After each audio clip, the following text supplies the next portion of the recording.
Hello and welcome back to the Morningscape podcast in a traditional Tuesday fashion. It's been a while. Hope everyone had a wonderful holiday season, a happy new year. Matt, on the other hand, had the best Christmas of all. Santa brought him a $100,000 NBA GPPW. We mentioned it on Saturday. Matt, I'll give you a 15 seconds if you'd like it to take a victory lap again. I absolutely do not. I do not care about the NBA. I've not played a slate since then. So happy to be a donkey and to be paid off for being the greatest DFS mind this side of the cash game king. Yeah. Kevin Cash Game Week was fun. I really do think that's the only week of the NFL that I actually enjoy. Like I should just not play until Cash Game Week, and then also I don't enjoy it at all when things aren't going well early. But I got there, so by enjoy I mean I actually enjoyed making a lineup. Normally I hate it. It's a burden. I wake up, I'm like, oh, I have to do that again, and I don't, but I do. The most enjoyable NFL experience for me, I think, was the Sunday night game. I played like a 200 person contest. This lineup was duped like 11 times, and it just waltzed to the top. Like not even a sweat the entire night. Like just me sitting there making money with all my buddies. Yeah, I was never winning first place. If it was first place, it was going to be chopping, $22 for all my friends. But like, it's an easy game. You just got to play the best plays. Cash game week. So, yeah, I had a great time. I know it's funny. It's funny because I was not good at captain Jameer Gibbs, and then you're like, buddy, and I was like, yeah, you're right. You're right. And you saved me from a certain defeat. I had a nice little like 2.4x or some garbage, but like playing the absolute nuts, but just not playing a fucking kicker and just like, oh, great. But who cares about football? We are, good luck in the playoffs. If you're in the playoffs, I wouldn't know the feeling, although I am, obviously rooting for the Bills at this point, living in Buffalo. Why not bring a Super Bowl into my town? Matt, anything else before we get into the slate? Because we have a lot of games. Recording early. I play hockey tonight myself. Big one tonight for us. Yeah, I would have won everything on DraftKings last night. Had Frank Vetrano not scored that empty netter. I was making like eight grand on like 900 entered. Up until the final seconds of the slate, and then of course the Anaheim 1 donkeys get there, and I still had a good night, but. Yeah, believe it or not, playing DFS with confidence bears results. So that's it's always fun. And on DraftKings, the best bet, Buffalo Bills plus 650 to win the Super Bowl. Every other book has it listed at 550 or 600. So there's your alpha. Bet on the Bills, be an alpha. Josh Allen's got us, putting a team on his back for the next 4 weeks. I sure do hope so. I have friends that work for the Bills, and yeah, why not? Why not be in on it?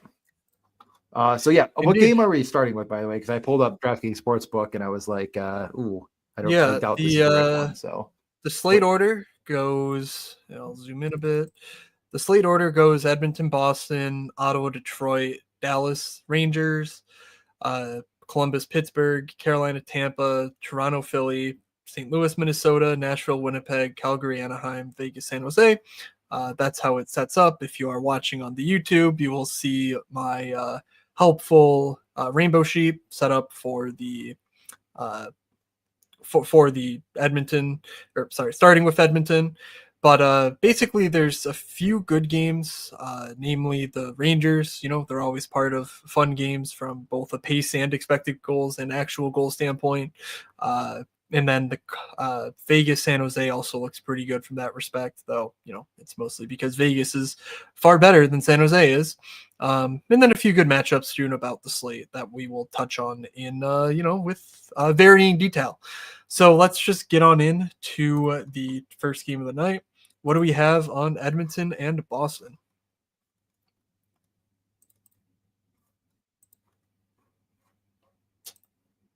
You muted yourself, good sir. I am muted, aren't I? I was you are. Rustling with something. Anyways, it is a 5.5 minus 130 on the over. It is minus 142 for the Oilers on the road in Boston, so plus 120 on the other side. Yeah, Oilers have been like, I feel like they're no longer the Oilers that it's like, oh, this like clearly this McDavid driven kind of bringing up Draisaitl as well. And it's like, they're just like pretty legitimately good. Everything kind of seems to be going the right direction for them. Moving to a podcast today, they're talking about how many players at Edmonton are like really good and not even playing in the Four Nations face-off, and to like just get all that time off when like everyone on Colorado is going and like that stuff. It's just probably like not a game that like from a betting perspective, it feels tough, especially on the Edmonton side. Everything will be probably pretty, cooked in. I could take a look at shots on the Oilers, maybe, but from a DF.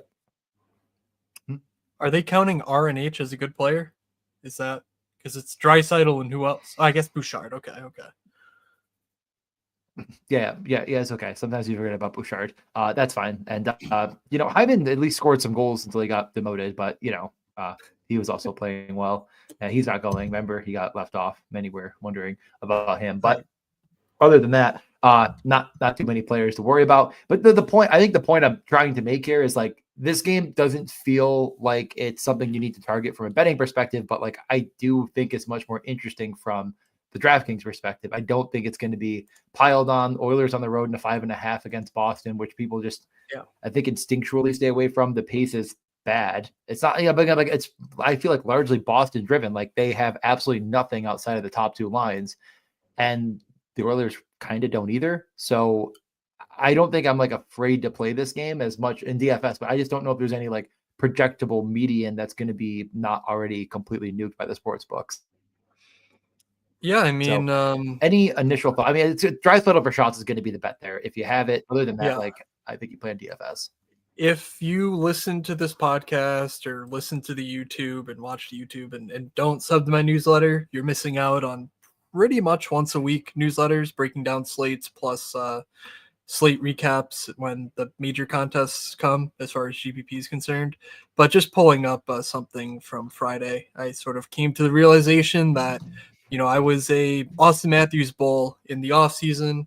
Obviously, he's been good winning the lineup. He's not been great. He's not been Austin Matthews in the lineup. But who has been Austin Matthews is Leon Draisaitl. I mean, he has had a legitimate impact going both ways. That line of Arvidsson, Draisaitl, Podkolzin is absolutely nuking. I mean, they're up a crazy amount in shots, 152 to 97 as of last Friday. They've stuck together. Draisaitl has driven every single player to be better on the Edmonton Oilers, including Connor McDavid. That's rare from a on-ice process standpoint. We just haven't seen that from him, even with, even though they spent a lot of time together. It's always been, Draisaitl just scores, so he's, a good partner for McDavid. Like, cool.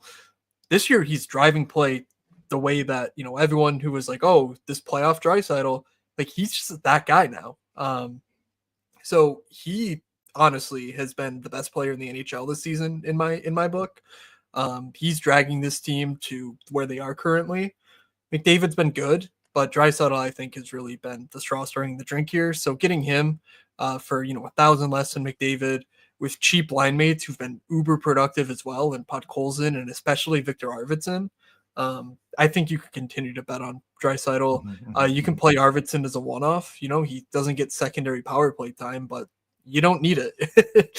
Like, he's been quite productive without it. And so 3,500, the way that he's shooting, the way that he's playing, the way that line's playing, I think that's a gift. I don't really have much interest elsewhere in the Edmonton side, be it Bouchard or McDavid line or any depth players.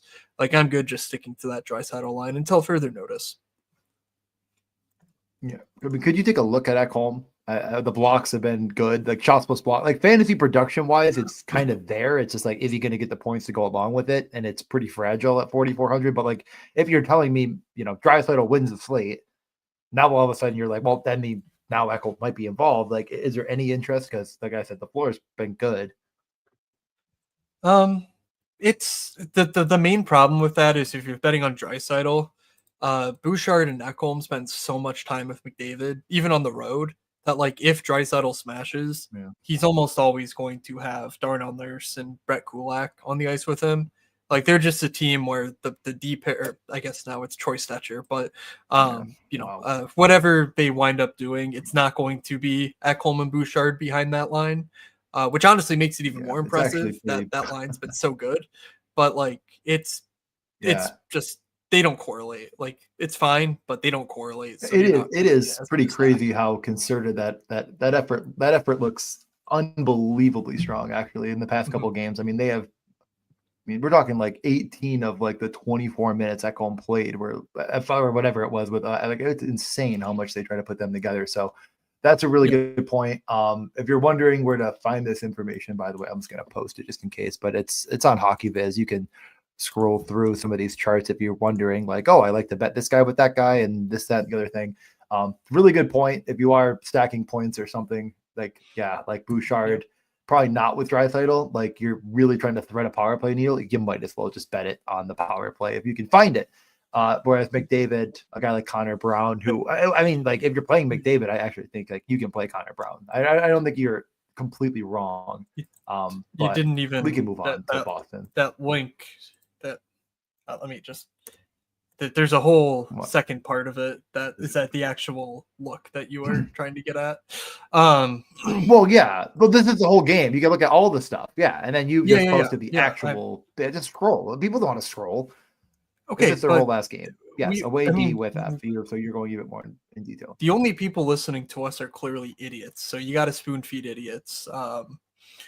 So the other place you can go for this is shiftchart.com. I love that site as well. They do that for all players, not just forwards and D.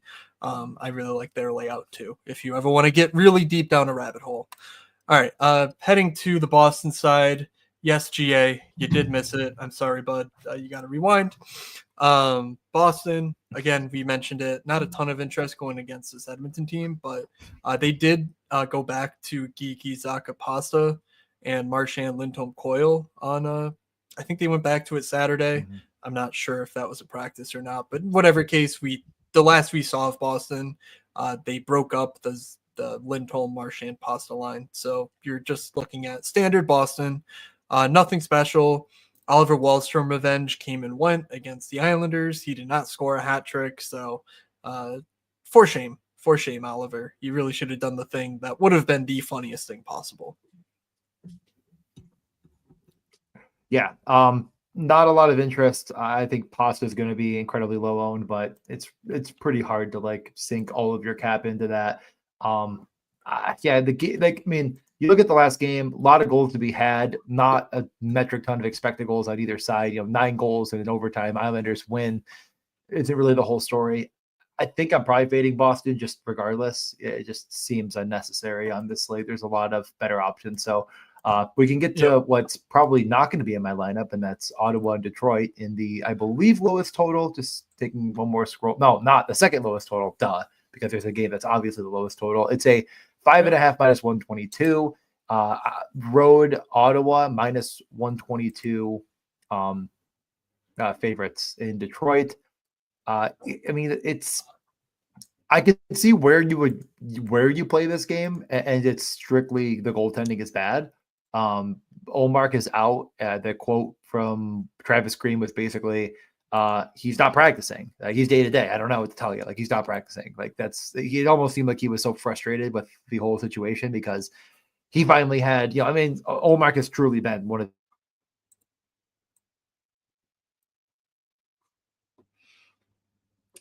the best goalies. Better sense than normal, but they're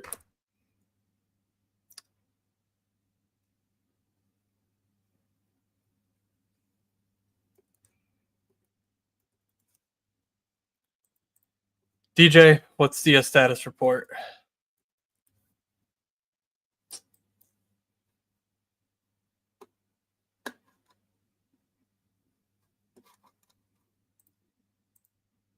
I think it's working again. Hi. I think you're back. I don't know what happened. I don't know what I was saying. I was on such a good roll there, and then all of a sudden I just looked and it was frozen.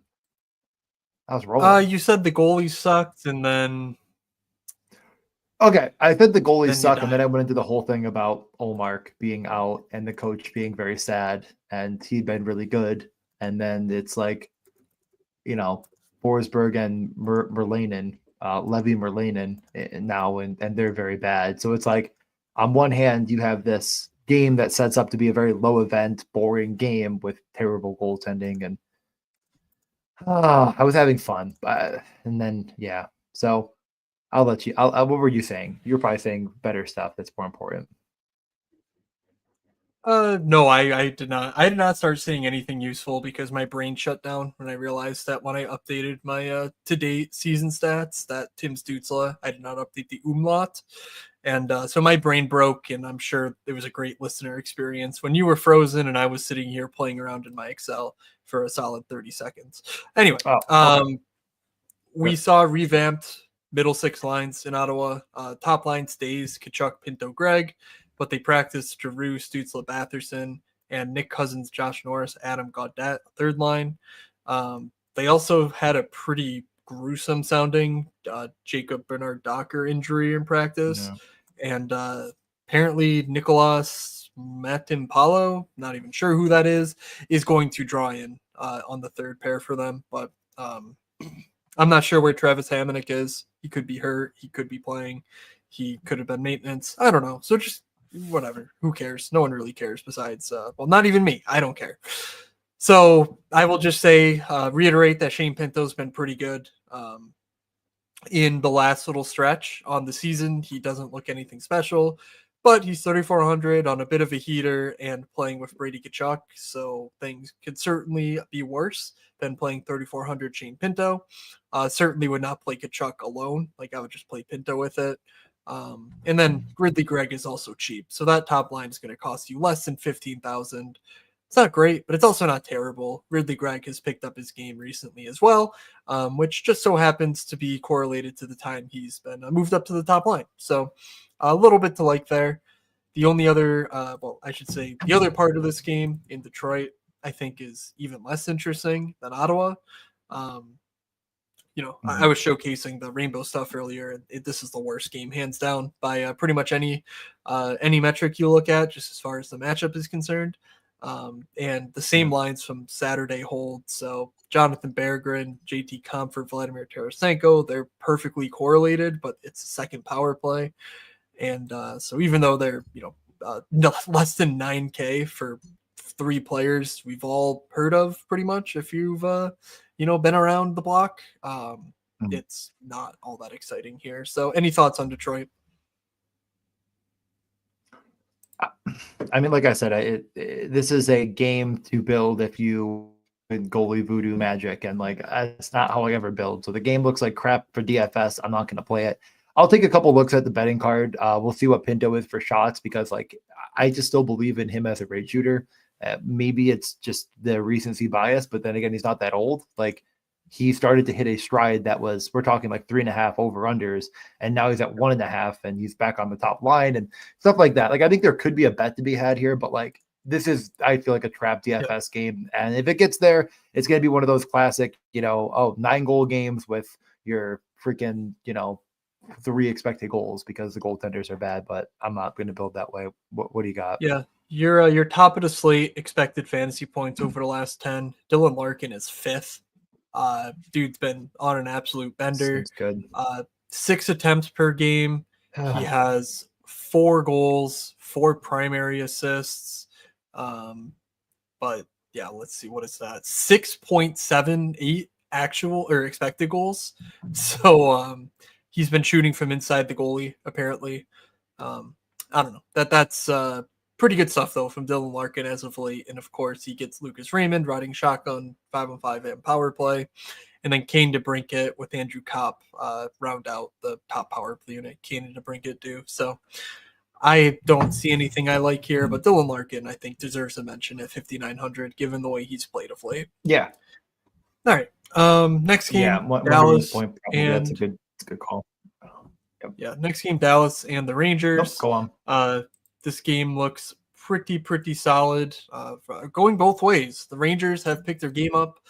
They did claim Arthur Kaliev on waivers today. I doubt he draws in as soon as Tuesday, but that's a really exciting move just for a team that wants to inject some scoring potential into their lineup. Dallas, of course, looks pretty good going against the Rangers here too. So I expect people will certainly get to the Dallas side of the house, I'm guessing not many people are interested in the Rangers despite a home matchup. So DJ, what are your thoughts here?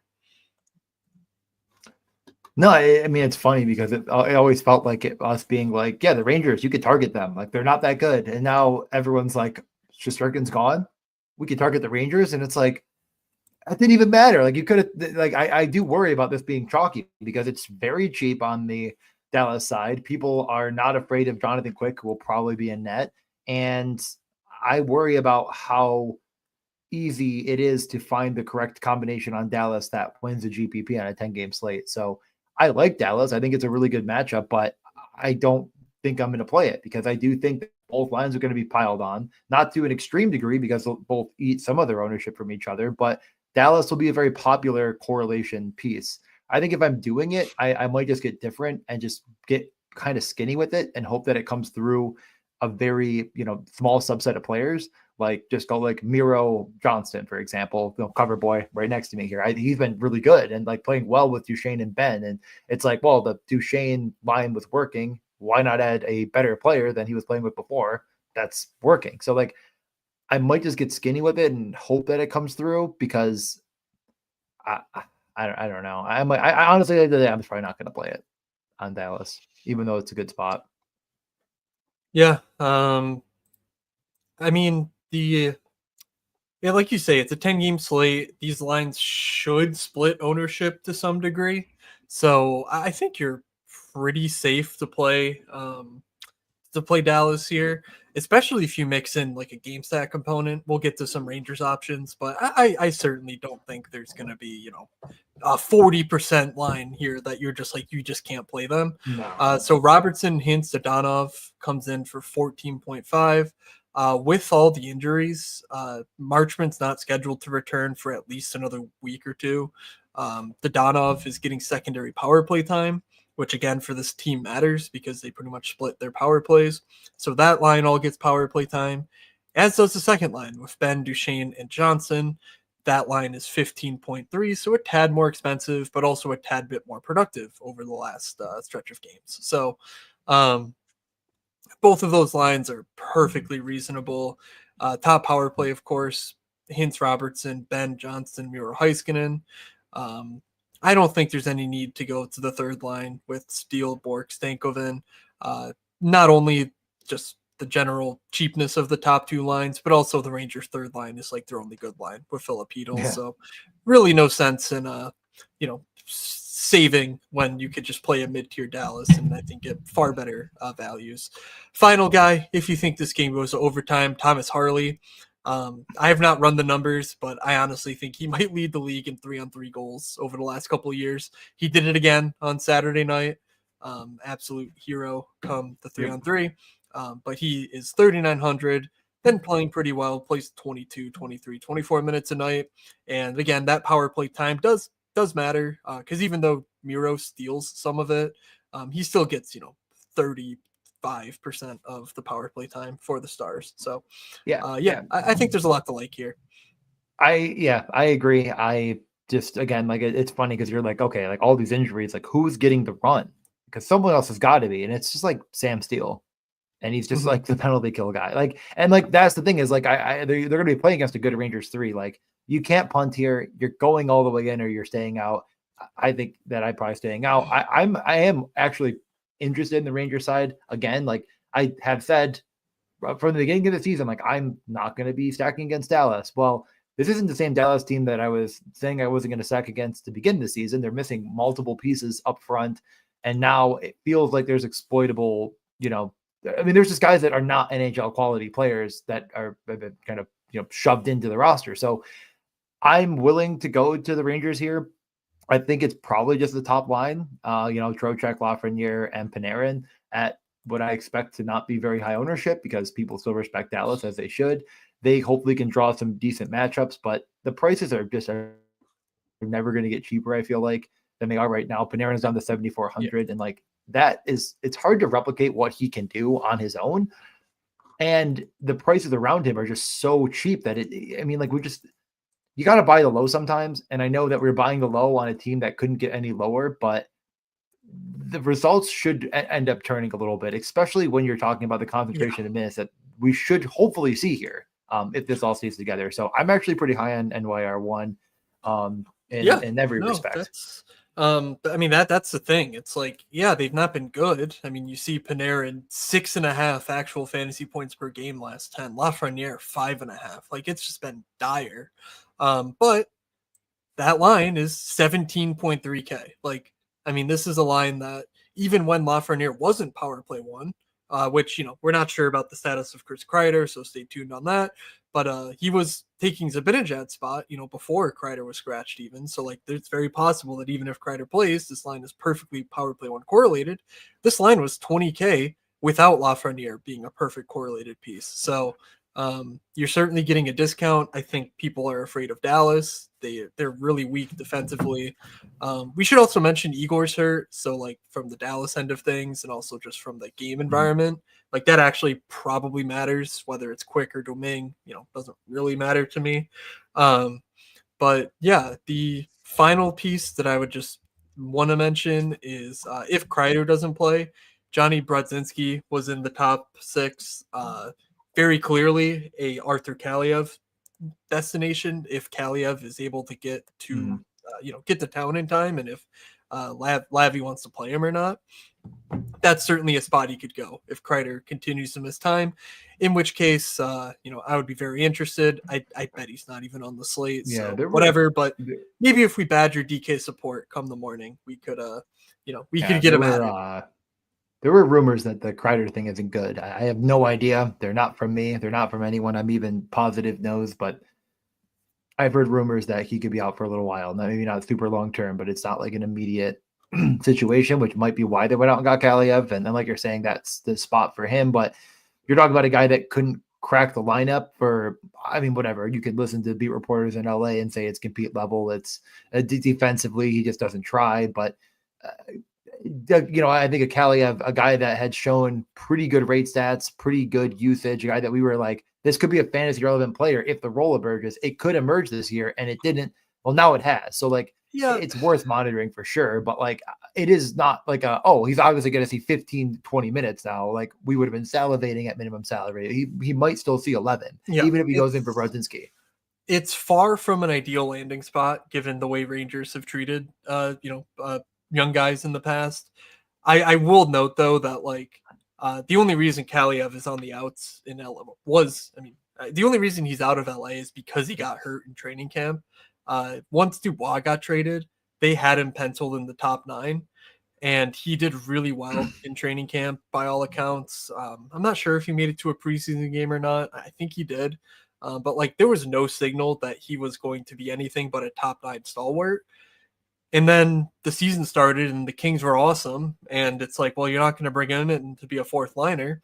And they've stayed pretty healthy outside of Trevor Moore there. So like, I don't know. They didn't want to risk losing Alex Turcotte or, Warren Fogle came in and did his job. So like, it just sort of dried up for him. I don't really think it was anything he did, at least this year. So that's at least sort of the positive edge of that edge case. So not likely relevant for the slate anyway. I will just finalize the Rangers discussion by saying that, of course, Phil Hedl at 3,200 is worth a look. This Brett Berard guy does have a pretty good prospect profile as well, and he's been firing so far. You see him and Hedl look pretty similar from from both the DK points per minute and shots per minute standpoint. Hedl's a bit better of a player. He's going to play a bit more time on ice, but Berard for the dead minimum, it's at least worth a look too if you need a super value. And then Adam Fox on defense. He's been chucking. He's been getting primary assists. He's been blocking shots. He's been doing the stuff that we like. So, 5,300 for that feels really cheap, but it's all in context of the team just sort of falling apart around him, which, probably not Adam Fox's fault if I had to wager a guess on who's to blame in New York. I mean, and I think if you're going through 3-man, 5,300, you could throw in Fox. Like, you're basically saying the Rangers score a big enough number that Fox can easily get there at 53, and like he is actually performing the rate stat stuff you'd like to see, and he blocks shots and. Love to see it.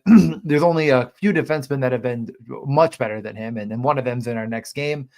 I believe we have the Columbus Blue Jackets. I didn't even mention anything about the sports book odds for the Rangers game, but it's a 6.5. In case you're wondering, just thinking like, oh, that actually, the sports books are actually respecting that game, and I think it's for a good reason. We move over though to another 6.5 at -125. The Columbus Blue Jackets at the Pittsburgh Penguins. I mean, a game I like. I could see either side of the coin. Again, I said it on Saturday. It's like this Columbus team can't keep getting away with it. Yeah, but they got away with it again on Saturday. They got there. Ho hum. I couldn't find a way to parlay the points together.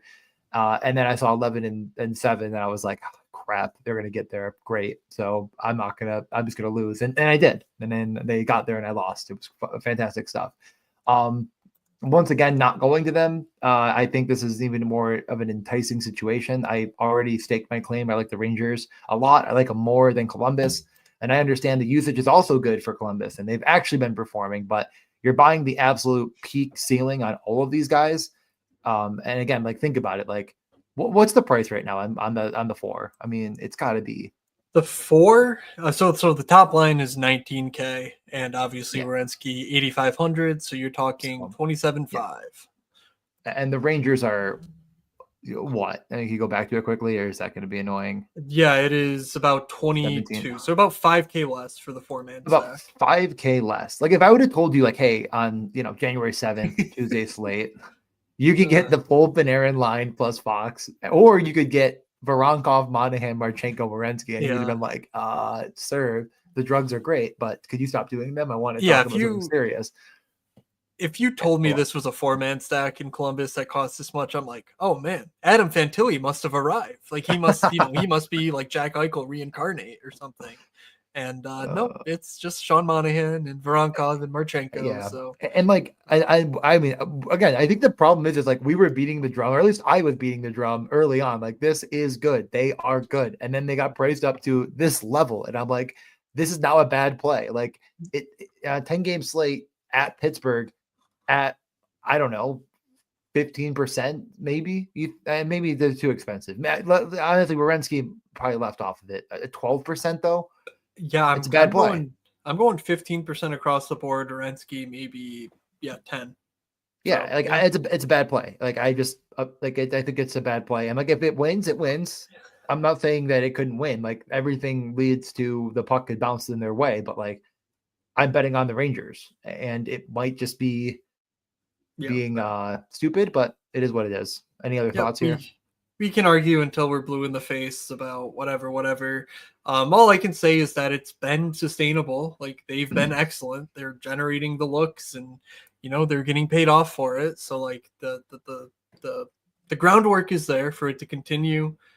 I just don't want to bet on it because I guess I've watched too much Sean Monahan in my day.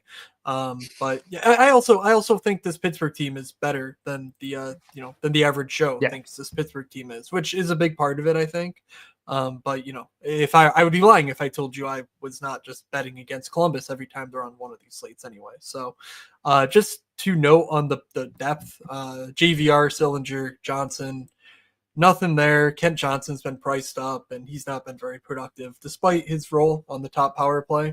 Yeah. That early season we saw before his injury did not come to pass. So, a little disappointing, but it is what it is. And then third line, Aston Reese, Fantilli, Matthew Olivier. Matthew Olivier, believe it or not, pointed out that Adam Fantilli is second on the team in block shots and fourth on the team in hits among forwards, or vice versa. He has a lot of hits.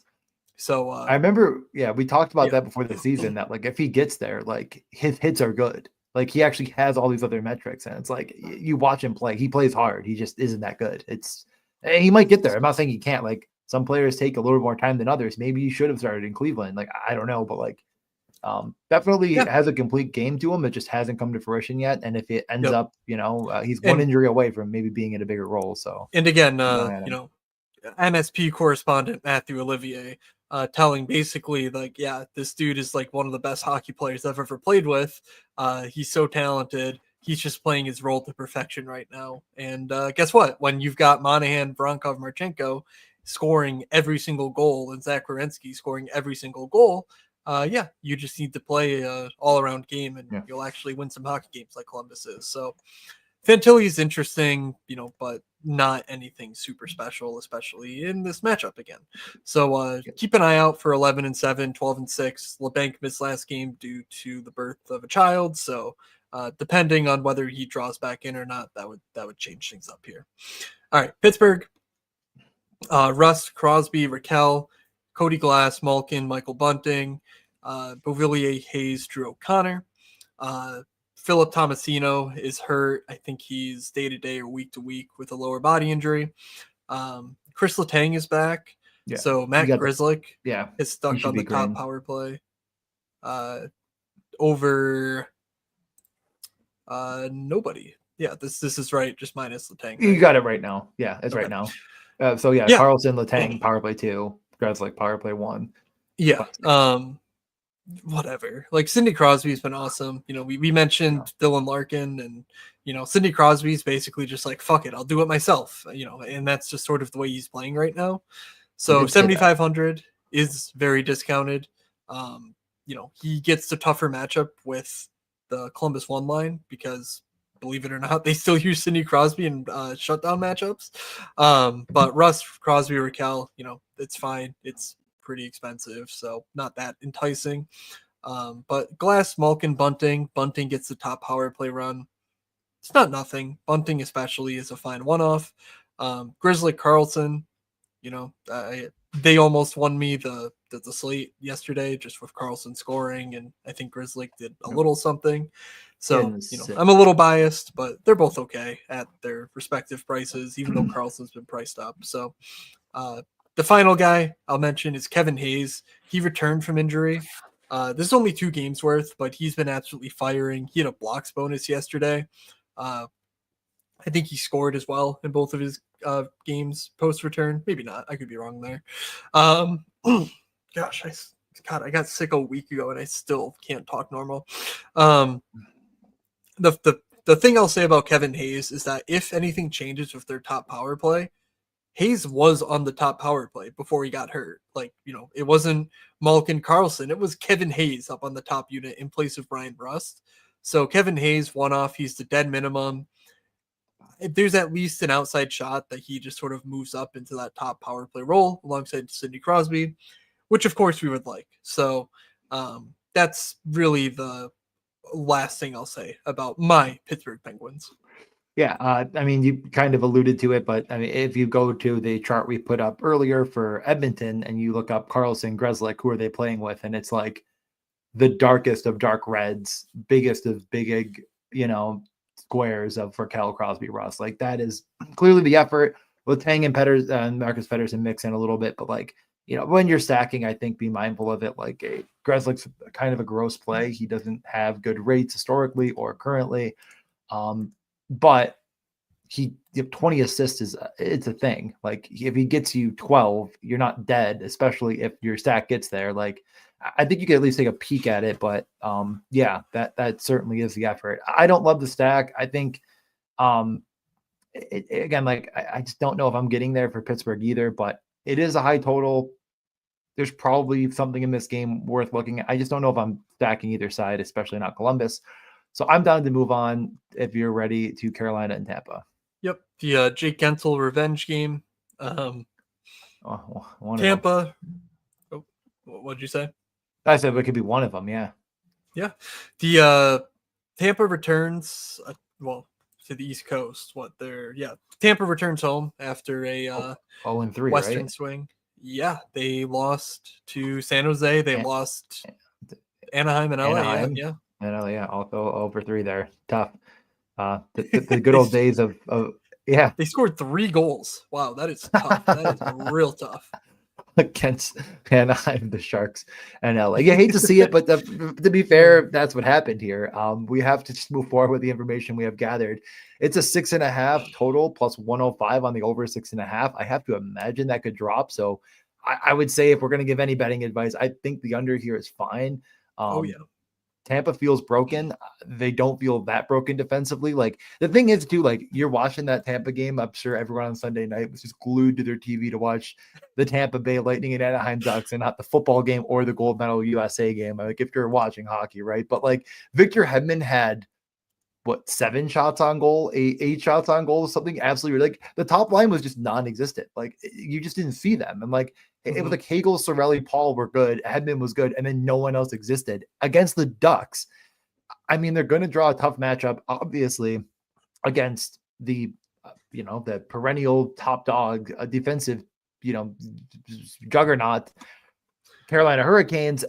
I mean, again, I think at the end of the day, I just end up fading this game. If I'm playing it, it's the Carolina side. We're already up and running on the Carolina side. Carolina up to their old tricks of doing nonsense. It's just hard to stack, but you're kind of just going Aho Jarvis plus maybe nothing because they don't play Ty Smith at all. What did he have last game? I know I looked at it, but it was like, oh God, no. No, he had 15 minutes. I think I looked at his 5-on-5 run. He had like 9. But he had the whole a ton of power play run. So I don't know. I'm not playing him. You can't play him. It's just unplayable. But like, general tone. This game is no fun. Aho Jarvis, like you say, is certainly the spot to go. Jack Roslovich has been fine. Nachos has really fallen off. Who would have guessed that a bender alongside Eric Robinson was not going to last too long. And Svechnikov is now replacing Will Carrier on the Martinook and Jordan Stahl line. And he is producing 5.5 fantasy points per game over the last 10 to commemorate Mr. Will Carrier. I again, like they want a Will Carrier and they have a Svechnikov and they're like, just be Will Carrier. And it's like, fuck you, Rob Brindamore. Like, put Roslovic there. These lines for Tampa are kind of a guess. They're all obnoxiously expensive, though, because last game Kucherov flipped to Hagel and Sorelli for most of the end of the game, and then it was like Point, Gensel, and Connor Geeky. It just doesn't matter. The Tampa's too expensive to do anything with. You just got to let them fall back down in price before you play them. So that's really all I can say. And they refuse to move them down. I don't understand. Kucherov has been very bad for like a week and a half now. Like he hasn't had a good game since basically Christmas. And they're just like, nope. He is. I mean, he's come down from 10K to 99. Like, congratulations. Yeah, unplayable nonsense. Bet the under if you want to right now. I actually might throw a all right. What's a $20 bill? Kind of Franklin? Is it Franklin on there? I don't know. I might throw Franklin on it. Who's on the $20 bill? I have no idea. Is it Benjamin? No, Benjamin's 100. I think it's Franklin. I don't know. I don't have cash on me often. Yeah, right. Like I'm a millennial. I have an empty wallet. Like what? Like I don't have cash. I know. I still remember. Yeah, we're gonna just get into story time, and you want to get to dinner, and I want to play hockey tonight. So we can move on to Toronto Philly, the rematch we just saw. The matchup we were all clamoring for, a home and home. Like, bring it back, and they're like, here it is, and the peasants, they rejoiced. So Toronto, Austin Matthews is back in the lineup. Seems like he's just gonna play. There was all these whispers when he was out of like, we just hope to have him healthy by the time the playoffs come around. And this is going to be a thing he has to manage. And there's talk of him being load managed. And then his first game back, he goes out on Saturday, absolutely nukes. And then a game, I think it was 23 hours later. Maybe it was 24 hours later, but I'm trying to think of last night's schedule. Whether it was a 6 or 7, they were like, hey, Matthews, you going to play again? And he's like, hell yeah, I am. So, they just used him in a back-to-back, so I'm guessing Matthews doesn't sit for the foreseeable future. But him, Nyes, Marner, going to cost you $22K. Absolutely went nuclear on Saturday and did fine on Sunday, though I know you're salty about Matthews. Patches, Tavares, Nylander, McMahon, Domi, Robertson. Big news in Toronto is Jake McCabe got hurt. He's going to miss some time, so who replaces him? I'm not sure. Probably, Benoit, and they'll call someone up to fill that in. But that's their main, minutes D pair. Riley Myers is fine, but it's definitely Tanev McCabe that was eating a lot of the defensive minutes for them. So pretty big news there. And as I was showing on the rainbow chart, like Toronto's not looking very good these days, and most of that's without Matthews, but there's not a ton of pace to be found in their games. Yeah. I mean, I hate to put on my running shoes, but it probably is the biggest boost to Oliver Ekman-Larsson. He had 24 minutes in that game, and McCabe still had 7. Like, he didn't get hurt immediately. It was, I think you mentioned end of the first or something of that nature, but he certainly saw a lot of run. Tanev saw a lot of run, but kind of tough to play. Chris Tanev, I know the blocks bonus is nice. He can hit that. He hits it decently often, but from an upside perspective, it's tough. I think OEL makes more sense at 2,900 if you're stacking Toronto. But honestly, it might just be find the money for Morgan Riley. Like, he's not been great. It's been, in all reality, very disappointing from him getting points perspective. But I would be down if you're stacking Toronto just to kind of lean into the 5K guy that should be seeing 27, 28 minutes with the power play run. I was tilting Matthews, of course, because he gets his first 3 shots on goal, and you're like, there's no way he doesn't get another one. And then he just misses the net and passes it off in overtime. But it was only more frustrating because they scored on the pass off too. It wasn't like he just passed it off and they didn't score. Wasn't it Morgan Riley too? Yeah, it was Morgan Riley. It was Riley in OT too, and I was just sitting there just like, oh, great, now I get to play this next time. Matthews is still unbelievably good. 10K is awfully pricey. I don't think he's going to be very highly owned though, and I think he's well deserving of the price tag. There's plenty of options to punt. I do worry about getting in the Rangers and Matthews, which is kind of like my current core that I'd like to build around. There's still some games to get to. There's still some other spots I like, but I think that comparatively to the Draisaitl, McDavid, Kucherov isn't going to get owned. Pastrnak's not going to get owned, but Eichel will, like, for sure. So we haven't even gotten there yet, or, there might be some ownership that peaks in on Winnipeg. I don't think Matthews is going to be piled on. And I actually think this is like a pretty decent spot here. Okay. Yeah. Certainly can one-off. You can stack it, but I would build around Matthews, if anything here. On the Flyers side, they are the home team. They do look better in the, underlying or in the rainbow stuff, but yeah, there's not a ton of certainty here about the one thing you can bank on is Cates, Forster, and Brink is not going to play like their fourth line. That's pretty much their second line these days. And their top line is, well, who knows? It's Travis Konechny and whoever Torts feels like playing with him. At the moment, that's Owen Tippett. Owen Tippett for 4,800 is legitimately a great play. He's on a bit of a run himself, 12 expected fantasy points per game, 10 actual fantasy points per game. Both of those marks lead the team. And of course, he's going to be the best shot rate guy on the team too. So that's just a good price tag. Yeah. But Ryan Poehling was his center last game. Who knows if that sticks? Obviously, Konechny, Lawton, Frost, Michkov, and Farabee, Couturier, Hathaway were how the other lines formulated. And Morgan Frost and Michkov switched off on the power play. Michkov started on the second unit, but at the end of the game was on the top unit. So even some Michkov uncertainty, the trials and tribulations of an NHL season. DJ, thoughts on Philly here? Yeah, it's just it's expected with Torts, at least. Like, you get frustrated. You're like, why would he do this? And you're like, well, he's him. Like, he is who he is. Like, you can't get that mad at the guy.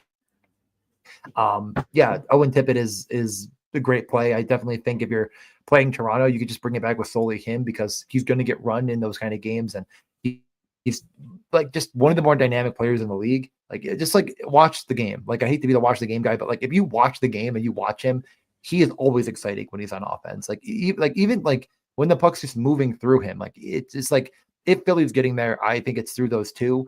Ryan Poehling is useless. He will check people while they try to do stuff. That's good for him. You definitely don't need to play him along the mix. Yeah. Ryan Poehling, I think, was a World Juniors star, and he opened up his debut in Montreal with a hat trick. So certainly a guy who rises to big moments. So playing alongside Tippett and Konechny, it's not you've done crazier things if he's 14K and you play him. I mean, he had the shots bonus just 3 games ago. I mean, he has a million zeros around it, but it's not a good play, but like he's he's got something, that's all I'll say. He's got something. He's not like a complete nothing. He's not 33 years old. Like, it's whatever. If that actually sticks and you just want to play the full line, you don't tell your optimizer no if it spits the full thing out at you. That's all I'll say, especially because centers, never too easy to fill. Unless if you want to listen to someone smart like me. Anyways, though, that game is a 6.5 plus 105. The next game is our low for the totals. Unsurprisingly, I told you St. Louis, good defensively. Well, Minnesota also good defensively, maybe not quite as good as of late with some of these injuries, but it is a 5.5 plus 102, our only plus money 5.5 on the entire slate. So clearly the lowest. Minnesota minus 148 favorite, kind of like the Blues, to be honest, because we're also glazing the Blues. We are now a Blues and a Draisaitl podcast, which is funny because I feel like I was the lowest ever on the Blues the year they went. I mean, not even the year they won the cup. It was like the year they were just good all year long. And I was just like, oh my God, these guys can't keep getting away with it. Well, now they're good. It sucks to say, and Draisaitl's good. It sucks to say. Yeah. Life comes at you fast. Also, life comes at you fast on Saturday. Rewind. Oh my God. Carolina. Minnesota's, struggling. Minnesota's struggling. And Minnesota shuts Carolina out 4-0. That's hockey for you. Didn't change their last 10 games. The Wild still look pretty rough. The Wild are still going to be without Jared Spurgeon. But, there's at least that little bit of a boy who cried wolf here with Minnesota's struggles. If you've been on the Holloway train with us, I don't see a reason to jump off. But, that's about all I'll say. I'm not saying, oh, well, you got to play Saad, Thomas, Buchnevich and chase the Saad hat trick from was it Saturday, Friday? I don't know, whenever it was. I don't think you need to do that. But if you've been on the Holloway train, now's not the time to get off. That's for sure, I will say, given the matchup and everything. So Saad, Thomas, Buchnevich will be on a power play with Cam Fowler and Oscar Sundqvist. So help me God, if Cam Fowler does another 20 bomb on this slate, I don't know what I'll do. This is just the most ridiculous thing I've ever seen. Meanwhile, Dylan Holloway, Braden Shen, Jordan Kyrou will be on a power play unit with Jake Neighbors and Scott Prunovich if Justin Falk misses. I think Falk should be back here. So that unit was their top unit. Cam Fowler got there because Cam Fowler will always get there. But that unit was their top unit. The other unit got scored on. Who knew that Brandon Saad and Cam Fowler chasing someone was going to lead to a breakaway? That's just what happens when you're old and suck and slow. But yeah, okay, Holloway, Shen, Kyrou. Holloway, Shen, Kyrou, just giga jams. That they're just good. So I'm fine with them. Yeah. No, I never give goalie advice, but Jordan Binnington at 7,100, I actually think is not dumb, but it could actually be the bit of the chalk goalie of the night. But I was like, dang, is he low without Kaprizov, and I do think that Minnesota will shoot the puck. So I don't know. Anyways, let's talk about the Wild. Were you ready to say something? Yep, for the Wild. Let's see. Kirill Kaprizov has not started skating. Zach Bogosian didn't practice. Matt Zuccarello didn't practice. Freddie Gaudreau didn't practice. Jake Middleton returned to practice. Jake Lauko returned to practice. What any of that means for their lines and their lineup, we have no idea. Jared Spurgeon remains out, but all of this could be a complete cluster. But what's relevant is no Kaprizov, no Spurgeon, and then Zuccarello is a question mark. But otherwise, just you got to check in on them if you want to play Minnesota. As we've pretty well established, I don't think we are jumping on the Minnesota train. Marco Rossi was noted the first star of the NHL for whatever it was, the week or the month. I have no idea. But he's been, really good. That full line is going to cost you $16K. I don't know. There's no Kaprizov, but at least it's getting cheaper in response to that. Yeah, I'm expecting Middleton to play. They retroactively put Spurgeon on the IR, and then they asked the coach, is Middleton close? And he said his return is imminent. And if he's being literal, wouldn't that mean he's back now?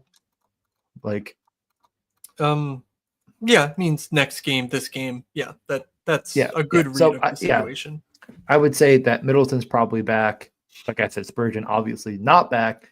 Again, like the Wild will start to get healthy over time, and I think I get why you would play Rossi, Boldy, Zuccarello, especially because I'm almost worried. I just convinced myself with the chalk goalie of the night and Jordan Binnington, and like that's going to just even more so diminish the ownership of a line that's getting a ton of run together, all correlated 5-on-5 in the power play, and truly getting there. Like Marco Rossi, like you said, like they don't just say, "Oh, you're the first star of the week" for a good storyline. Like he had like 7 points or something in a week. It was, I'm pretty sure, he had 4 assists last game. Let me just pull it up. Yeah, 4 assists last game, a goal the game before, and then 3 points the game before that. So it's not like, yeah, I was actually low. He had 8 points in a week. And he's, oh boy, and he's shooting now because there's no Kaprizov. Like I actually think this is like potentially sneaky, especially if Zuccarello's in, which I believe should be. He didn't practice, but I think that was not anything to read too much into. So yeah, I'm almost changing my tune a little bit here and saying like Minnesota could actually be the sneaky stack of the night. That's not that bad. Yeah, I need to move on before we game stack the lowest total on the entire slate. That has like nothing in the goal pace against our goalie. Well, I mean, I never signed on the Jordan Binnington thing. Come on, I heard it. I did not. Nope. Roll back the tape. I will say though that total is definitely low. Like, there's no reason that game profiles as a true worst game on the slate. Like, that's pretty egregious, I think, given the way St. Louis is playing. Like, they've got some punch offensively. Minnesota does too. So, like, yeah, they're solid defensive teams, but look around the league, man. Like these teams can actually score and do stuff. I know. Yeah, I agree. We can move on. Nashville, Winnipeg. I think they played before, and I called it the game that was the people like I'm the highest on this team and the lowest on this team, and then the complete flop where Nashville's been horrendous and Winnipeg's been awesome. Winnipeg, and last time I remember because Winnipeg was not favored. Well, now they are. They're minus 148. It's a 5.5, minus 125 on the over. I almost am to the point where I'm like, can you really can you stack against Connor Hellebuck and win? Like, I know he gave up a couple decently bad games in a row here, but like, I don't know. Am I really going to play freaking Nashville? I sure hope not. I'm not. I'm not planning on it, right? Like, yeah, it's just nah. Yep. The Forsberg line will cost you 18,600. O'Reilly, Nyquist, Hinostroza is 9,400. Svechkov has been pretty good. He got some decent power play run too. 2,500. I don't think you need to stack the full line for 7,600, but Godspeed. But yeah, it's a matchup on the road against Winnipeg. I don't like that very much. Anything you want to say about these guys? Roman Josi remains ridiculously expensive despite doing next to nothing. He's turned it on a little bit, I think, the last couple games, but he suffered an injury where he missed time leading up into Christmas, and he came out of that and was quite bad. So I'm pretty worried that the injury has something to do with his lack of explosiveness at the moment. No, I'm not playing. I'm honestly, I'm probably not playing either side. Like Kyle Connor's 9,200. Yep. Like if you're finding 9,200 for Kyle Connor, I suggest you find 800 more for Austin Matthews and like try to make a lineup that is good. Like Nashville's not good, but I don't think that they're horrendous. Like, and I do think people, because Velarde still feels like and probably is a minor savings, although has continued to climb in price perspective to his output. Like people might take a look at it. People might try to force themselves into it. I'm not going to. It's a low total for a reason. I respect Nashville enough. The sportsbooks also respect Nashville enough. It's a full fade for me. Yeah, 22.1K for Connor Scheifele Velarde.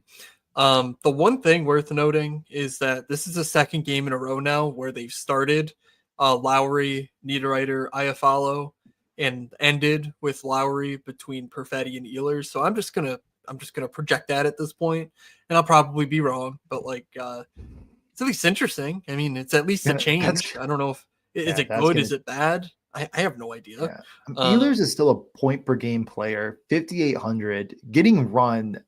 This would have been just like, I mean, my what dream 3 years ago, and I'm not even considering it. Like top power play, 19 minutes. Yeah, just I'm just not going to do it. Like I get the, it isn't happening for me, dog. I get it to a certain extent, but like that means that Lowry is going to match up against Stamkos, Marchessault, and Forsberg, and I just respect Forsberg enough to say I just don't think you need to do this. Like, so yeah. I don't. Like, they're probably just going to play Lowry in his normal shutdown line, and it's boring. But like, I don't know. This is literally the second game in a row where they started like that, and then they were like, actually, we want Nick Ehlers to play with Adam Lowry and Cole Perfetti. So like, whatever, coach, have at it. So just keep an eye on that. That's all I'll say. We can move on though, because these last two games certainly do have a little bit of spark to them. Calgary and Anaheim, of course. Anaheim, a bit lax defensively, if you will, getting really good goaltending for another week, another 2 weeks. I mean, it's been the entire season that their goaltending has papered over really rough patchwork defense. So Calgary looking pretty decent in this spot. Oh my God, I can't navigate here. All right, here we go. Any interest in this Calgary layout, which, by the way, I will say last game, the Kadri unit was the power play one pretty decidedly. Yeah, it does hurt the Coronado situation, but I still think I go back to that Coronado, Coleman, Backlund line personally. Just they're getting enough run and the price is cheap enough that I guess I don't need the perfect power play correlation to get there. Backlund, Coleman are correlated. Not Sharon Govish, Coronado on the other line. I like it enough. There's 3 options, all of them to kind of varying degrees of like how does this exactly work. I just think that that's the one that I believe in the most. And if you go Huberdeau Kadri, I understand it. I just think that, again, you're kind of buying on this continued run from Huberdeau that I just don't know if it's sustainable. But I do think Kadri's the best player on this team. So that gets me at least hope that it could happen for you if you go that route. But I just believe in Matt Coronado. And I think at 4,100, you're not going to find too many guys with the profile, the pedigree, now the role, to kind of back up what his output could be at that price. Like the only other guy I could think of is like Dylan Holloway. Like those are the 2 plays on this slate that I feel like are 2 of the better, if you're playing cash games NHL, I don't know what you're doing, but like good luck. But those are 2 cash game plays, if you will, after cash game week. And like, I just believe in Coronado, especially in this matchup. Like probably going to find me betting his over 2.5 shots. You might be seeing a goal bet for me. Like, I do believe in him as a entity, I guess, in general. So yeah, he's getting assists too. Like he's actually involved in all facets. Like, I thought this could be, This line of Coronado, Backlund, Coleman has been awesome. They're going to cost you 12.6K. That's certainly where I would go in this game. If Kadri's unit is the power play one, you're getting both Backlund and Coleman there. And they've been pretty much all season long, all 3 of them have been above average shot takers. Backlund's really changed his game in the last few years to just chuck from anywhere, which wasn't the case when he was truly at his peak. So I don't know, a little interesting, but ultimately this line has just played well. They've gotten good results, and it's a great matchup. So ownership can't go everywhere. I do worry about ownership condensing on this spot though. So we'll keep an eye out for what we can glean on that front. Yeah, and if I think the perfect way to put it is like if Anaheim keeps up with them and the goals department, like all 3 of them could hit 5 shots. All 3 it's pretty definitely rare to find that kind of a situation. So like what does that look like coming from Anaheim is the problem, where like it's pretty obvious where it should come from, but it does feel like there's multiple lines that it in theory could come from. So like I like that. Yeah, the Gauthier, McTavish, Fabry line is interesting to me. It's with Owen Zellweger. I think that is their best power play. They kind of spread the wealth depending on who drew the penalty. Like it does feel like it's like, oh well, like if Cutter and McTavish are ready, then they'll go. If Vetrano and they'll go. So it's probably Lacombe first, the Lacombe's unit first. Like you have it. Like it probably is that, but like it shouldn't be enough to a point where I think they're wrong. And I'm just gonna say that they're wrong. If the McTavish Cutter unit goes first, they'll just bludgeon the goalie, and Vetrano's from Terry will just come out for the kill and get the actual goal, because that's all McTavish and Gauthier are good for. They're good for expected goals. They're not getting any actual goals though, so I don't know. They're being used like a true top line. Leo Carlson sucked all year. He's just been bad. I should really just change this, but I'm lazy and don't want to rewrite, and recolor everything. But like, he has not looked good. I'm not going as far to say that they'll regret it, because we've seen Adam Fantilli be locked into a third line role anyway. But like, Leo Carlson's been actively bad. So the only thing here is Vetrano's from Terry. If you want to keep betting on Cutter and McTavish, they're producing the shot attempts, like that's there, but nothing else is. Like the line's good, but they're just not scoring. So kind of just believe it when I see it, when the goals start to come for those guys. Jackson Lacombe, just shoot me. I don't know. I hate watching him play hockey. He just runs around like an idiot. Back-to-back goals. He doesn't look like he knows where he's going, and then it's just like, oh, fantasy points, and it's like, oh, okay, cool. Where did those come from? He is the real Cam Fowler, the young Cam Fowler. He's taken over literally. Cam Fowler. Cam Fowler left, and Jackson Lacombe's like, don't worry, guys, I got this. God. 5 shots in a goal team against Edmonton, 20-point game, and you're just gonna sit here and besmirch the good name of Mr. Lacombe, you idiot. I agree. We could get to the final game. Vegas at San Jose. It's like, again, we've talked about chalk all night. There's chalk. Well, like, this should really be chalk. I don't know how chalk it'll be, but like, Vegas should see some decent ownership. It's a 6.5. They're minus 258 favorites on the road. Celebrini and company have been able to push pace and keep things, kind of going in the direction that leads to more fantasy output for everybody. And here it is. Final game of the night. Probably your, one of your best spot on paper. Like I'm saying, like, it literally is the highest implied team total. Every other game is nearly like minus 256. 558 is far and away the biggest favorite of the night. Yep. The main point of interest is that Tanner Pearson's on the top line of Eichel and Stone. Victor Olofsson was on the third line before last game and then was a scratch due to illness. He should be back. Unclear, though, whether he's power play 1 or whether Pavel Dorofeev is power play 1. So I will be, because obviously Dorofeev replaced him on Saturday. The unit didn't score or anything, but Dorofeev looked real good. I think he had 8 or 9 shot attempts. He had 5 on goal. So remains to be seen what the power play 1 actually looks like, but going to keep an eye out for that, because if Dorofeev is power play 1 over Olofsson, Hertl, Dorofeev, Carlson, obviously Hertl narrative, blah, blah, blah. I don't think it did anything for him a week ago when the same narrative came up, but that line has been playing very good hockey. It's less than 15K.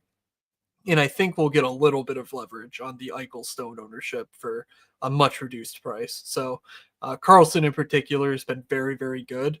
But Dorofeev, I think his numbers look pretty deflated by the fact that he was basically playing in the bottom 6 for the last month or so. And, he's certainly better than that. And I think he showed that last game in an elevated role, that he can, offer you actual upside for both shooting and point production. For just 4,600. So that's where I'm going, if anything. But any final Vegas thoughts? Well, I mean, it was Dorofeev on the top power play over Olofsson. So that Olofsson didn't play. Oh my God, he didn't play. You're right. Against Buffalo, we talked about that too. My bad. Okay. Yeah, no, I just tend to agree. I think honestly, you could stack the whole line. I mean, you could do it. I think reasonably you could say, I have enough money. I'm stacking the whole line there, Carlson, Dorofeev, and we can move over. And Eichel, obviously, great play. Blah blah blah. Okay, let's get over to your main entree here. Everyone's been waiting for the Sharks to be talked about. It's a tough matchup. What were we gonna say? You ready to go? Yep. We have a couple of question marks in Toffoli and Zetterland. They both missed practice due to illness, I believe, but expecting both to play. the lines did not change from the squad that just beat New Jersey. So Will Smith, Celebrini, Colin Graff. Graff, if you missed the Saturday show, playing his third game of the year now. He was in Quinnipiac, came over to the NHL late last year. He's fine. He was a really good college player. He's obviously a good bit older than Celebrini, but produced basically to Celebrini's level in the NCAA. So, whatever. He's minimum salary. He's done absolutely nothing since. But Will Smith playing alongside Celebrini's 2,700, and he is on the top power play right now. He's actually been shooting a decent clip. It's really sort of been an upward trajectory for him shot rate wise as the season's gone on. So Will Smith is certainly in play at just 2,700. Yeah. And then, of course, Eklund returned to the lineup with Granlund and Zetterlund. The Lund line has been really good all year, so another option if you need it. But again, like you mentioned, tough matchup. I'm not interested in Klim Kostin, Wenberg, and Toffoli, even though all three are also power play correlated. Well, they all get power play time. Yeah, no, the Swedish House Mafia, the Lund line, I do enjoy watching them play. Eklund is just so good. It is tough at, even at 3,700 to afford it on this slate, though, I think, because of the lack of power play role, but like he is sensational. One of the better players, around the league that people aren't talking about. Let's get the top stacks, guarantee goals, get you to dinner. It's 8:00. You're ready to go eat. I'm ready to go play. I don't remember how we really did last time out, and I can't seem to find it. So it was probably fine. The POD Gen Stoner is here. Shout out. Oh shoot. Oh my god. Yeah, happy New Year's, everybody. Sharks, baby. Yeah. First the Devils, next the Golden Knights, and Aaron Rasmus. Happy New Year, boys. Happy New Year, Aaron. Thanks for tuning in. I really do. I mean, the Sharks are competitive, and that's all you can ask for. I mean, they have way more fight to them than the Sabres, which is really cool. All right. For top stacks. Top stacks. Easy for me. I'm gonna give you both of them. You ready? I'm ready. New York Rangers 1, the Panarin line, and Calgary 2, the Backlund line. Backlund, Coleman, Coronado, Lafreniere. Well, actually, I need a defenseman probably. I don't know. Whatever. Just play those. You got it. Lafreniere, Panarin, and Trocheck. Figure it out. Yeah. Real talk on Eklund. He was over 1.5 minus 110 for shots on Saturday. Thank you for texting. I texted DJ. I'm like, hey, this isn't right. And he was like up to plus 700 for 4. So if they post something like that again, Eklund's just a better player than that. I'm not sure where the line came from. Who screwed up? I know. I bet that after, I think it gives her at 4 Eastern. I bet it 4:03. Yeah. I was rushing, and I was like, I just can't even get this posted in time. Because it wasn't listed until he was in, and then it was just objectively wrong. So good shot there. All right. Yeah. So you took Rangers and Calgary. I will go. I definitely want Edmonton too. I want Draisaitl, Podkolzin, and Arvidsson. You get 2 value wings in there that just they exist in Leon's orbit. I'm a full-on Leon slappy now. So that's great for me. Proud. Second, I will go with St. Louis. I'll go Holloway, Shen, Kyrou. Keep an eye on Justin Falk. If Falk returns, I'm pretty interested in that too. But yeah, let's go Holloway, Shen, Kyrou, and have some fun. Okay. I am going to start with the game that I said is not any good and I don't like, but I'm going to start with 5,900 Dylan Larkin. Yeah, he's on such a bender, actually. That's pretty insane. Whatever, who cares? He's going to keep scoring goals because that's how goals work. I'm going to rip the obvious option right out from underneath your toes and take Owen Tippett, 4,800. There it goes. See ya. So, got you. Yeah, that was, I believe, my exact price range, correct? It was, yes. Well, I don't like that. You did that. That actually makes me angry.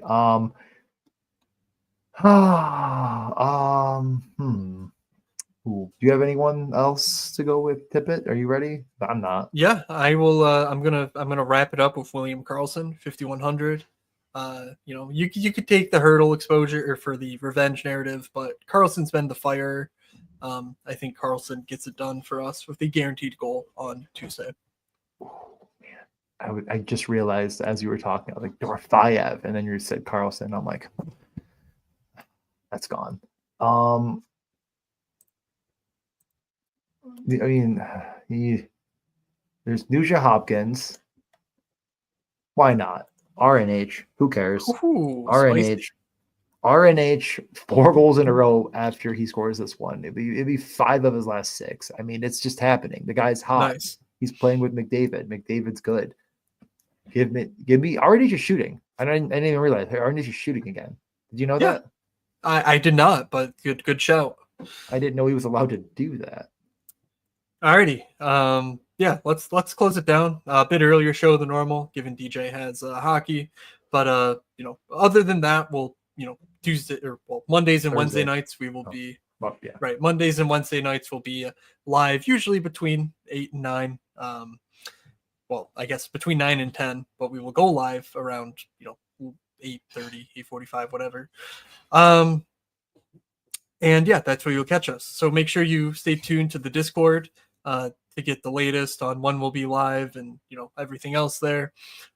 If you're not in the Discord, DM me at Fake Moods or DJ at DJ_Mitchell94 on Twitter to get a link.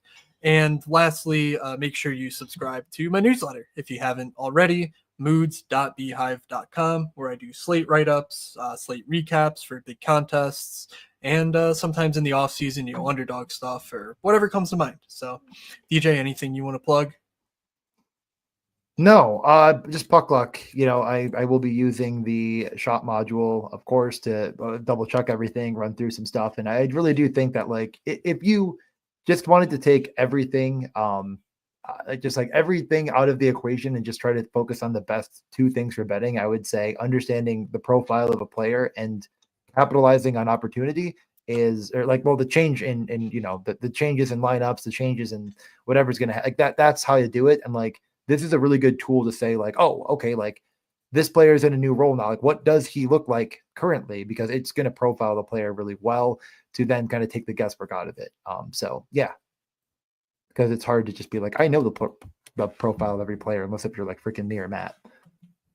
Yeah. So don't be like me or DJ. All right, let's get out of here. 9 o'clock Wednesday. Sure. All right. 9 o'clock Wednesday. That'll do it. Thank you all for listening. From Doug, from DJ, from myself, have a good Tuesday, everybody, and we will see you.